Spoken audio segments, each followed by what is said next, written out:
देवी स्वरूपात सन्मान केला जात होता, तिला लक्ष्मी, दुर्गा, सरस्वती नावाने पूजले जात होते, आज त्याच भारत देशात स्त्री भ्रूण हत्या, स्त्रियांवर अत्याचार व्हावेत ही तर गोष्ट किती लज्जास्पद आहे. त्या काळात माँसाहेब जिजाऊ, सावित्रीबाई फुले, झाशीची राणी लक्ष्मीबाई या थोर स्त्रियांचा जन्म झाला, तर कल्पना चावला, सुनीता विल्यम्स यांनी तर संपूर्ण अवकाशाला गवसणी घातली. इंदिरा गांधी, प्रतिभाताई पाटील यांनी तर संपूर्ण देश चालवला. आज त्याच भारत देशात कोपर्डी सारखे, बदलापूर सारखे प्रकरण व्हावेत हे तर आपल्या भारताचे दुर्दैव आहे. अहो, अशीच एक घटना कोपर्डी सारख्या गावामध्ये घडली होती. आठवतंय का? आठवतंय? अहो आठवा जरा. त्या चिमुरडीवर नराधमांनी बलात्कार करून तिच्या देहाचे छिन्न विछिन्न तुकडे करून तिची हत्या केली.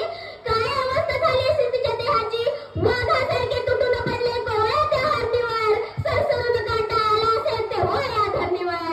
हातात मशाली घेतला पाहिजे, अशा वासना अंधणाऱ्या नराधमाला चौकात पेटवलं पाहिजे. कायदा हातात घेऊ नका, काय जातंय बोलायला. गुन्हा करण्याआधी त्या गुन्हेगारांनी विचारलं होतं का कायद्याला? मला तर वाटतंय कायद्यामध्ये एक बदलच केला पाहिजे. गुन्हेगाराला शासन करण्याचा अधिकार पीडित कुटुंबाला दिला पाहिजे. जितकी मुलं गुन्हेगार तितकेच आई बाप सुद्धा दोषी. मुलं वया जाईपर्यंत कोटे करत होते काशी.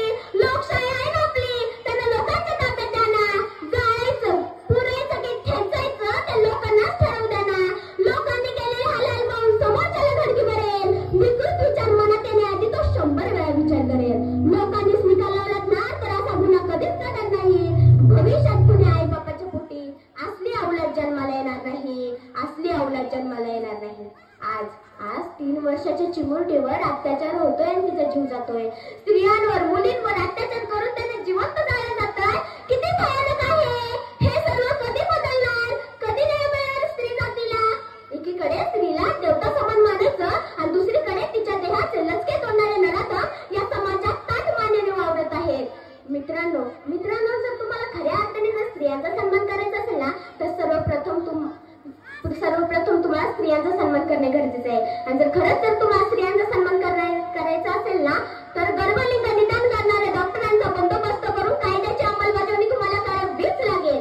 या महाराष्ट्रात सूर्यकांत गोडसे नावाची कादंबरी आहे. त्या कादंबरीमध्ये असं उत्तम म्हणतात की एका 70 वर्षाच्या म्हातारीला कोर्टासमोर पाहून सहजच विचारलं की आजीबाई, आज कोर्टासमोर काय काम आहे? या ऐकताच क्षणी आजीबाई हसत हसत म्हणाल्या, अरे बाळा, माझ्यावर वयाच्या 17व्या वर्षी बलात्कार झालेला, आज वयाच्या 17व्या वर्षी त्याचा निकाल आहे. तर यावर तूच विचार कर, आपल्या भारताची न्याय व्यवस्था किती कुचकामी आहे, किती कमकुवत आहे. मग मित्रांनो, केव्हा आहे स्त्री सुरक्षित? ज्या समाजातील प्रत्येक नागरिक स्त्रीचा सन्मान करेल ना तेव्हा आहे स्त्री सुरक्षित. जेव्हा शिवरायांचे राज्य येईल, अनुशासन व न्याय व्यवस्था या भारत देशामध्ये अस्तित्वात येईल ना तेव्हा आहे स्त्री सुरक्षित. जेव्हा प्रत्येक आई बाप आपल्या वंशाच्या दिव्याला दुसऱ्याची बहीण ती आपली बहीण आहे असे संस्कार दिले जातील ना तेव्हा आहे स्त्री सुरक्षित. बलात्कार झाल्यानंतर मेणबत्त्या पेटवण्याऐवजी त्या नराधमाला चौकात पेटवलं जाईल ना तेव्हा आहे स्त्री सुरक्षित, तेव्हा आहे स्त्री सुरक्षित. मुलींनो, तुम्ही पप्पांची